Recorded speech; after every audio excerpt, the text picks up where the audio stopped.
George, you are always my very favorite person to speak with in this profession. So this week is already great for me. Congrats on the film. I loved it. It is so powerful. It's so beautiful. Dread inducing at times. Thank God for those peas. But man, does it land, especially as a girl dad. It got me good. It got me good. Well, So congrats. you know Um, our goal was to make sure that it had redemption in it at the end. It can't just be a nihilistic, sort of dark. There had to be some everybody seeking redemption in it, and I think they find it. yeah, absolutely. The Midnight Sky takes place in this not too distant future, but it's on an Earth that's been rendered uninhabitable by this mysterious catastrophe. Do you look at this story largely as a cautionary tale to better protect this place? Well, I did at the time when we were pitching it to Netflix. I said this is about the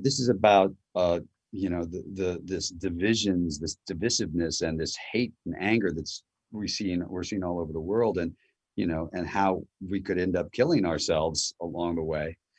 Then we wrapped shooting in February, and then COVID came, and we were all shut down and unable to communicate with one another and or be close to one another. And so bit by bit, it became really clear, and we focused on it in editing, that it's also really a story about our inability to be home and to be close to people and to communicate in a way. And so Mhm. suddenly that became the thing that the part that we leaned into about the story, because it does feel that we're all, you and I would be sitting in a room right now, having a conversation, and it's an odd thing. Yeah, yeah. And not only did you direct this, but this is actually your first film role since Money Monster, which came out 4 years ago. Why that long break from film acting? Well, I did Catch 22 in between, which was a year and a Right. half of work. Um, and I was working on other things. I have a foundation. Amal and I have a foundation that I work on, and try to chase down war criminals and that kind of thing. And I also have twins. Quite honestly, Mhm. it's been spending a lot of time with them, and it takes a while to get things done. So I've been working, but I haven't been acting so much. But this was also a really good part for me. It was I get to have a kid, so I get to worry about when you have a child in a scene with you and you're protecting that child, you can be grumpy and angry, and everybody cuts you slack because you take care of the kid. So I felt like I was protected a little bit as an actor. Right. You can get away with anything as You can long do as anything. you're protecting that child. Right. Plus, you needed the time to grow that epic beard. I can only imagine. I need to know, how long did that take to grow?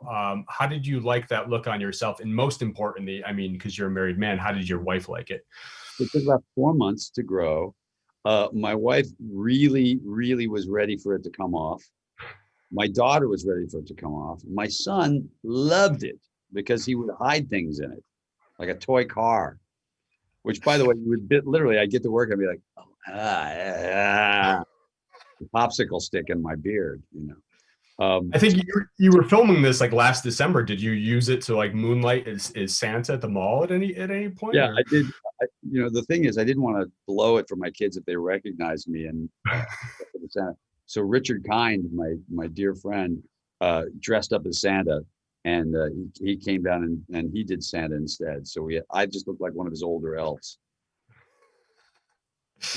I mean, you touched on this a little bit earlier, but production did wrap on this film just as this real life catastrophe was hitting the globe. Now it releases, as obviously COVID is still a major threat, but we're also in this time of transition and deep political turmoil in the U.S. I feel like we can always count on you as a sage voice of reason and calm. I mean, how are you feeling about things as the calendar flips from 2020 to 2021? Well, 2020 was a pretty rotten year, all the way around. It started with Kobe Bryant dying at the beginning. It's just been, it's been one sort of catastrophe after another. And then, we had all the racial unrest with the George Floyd killing and the Breonna Taylor killing. And, we've had all of these things they've just felt oppressive towards us.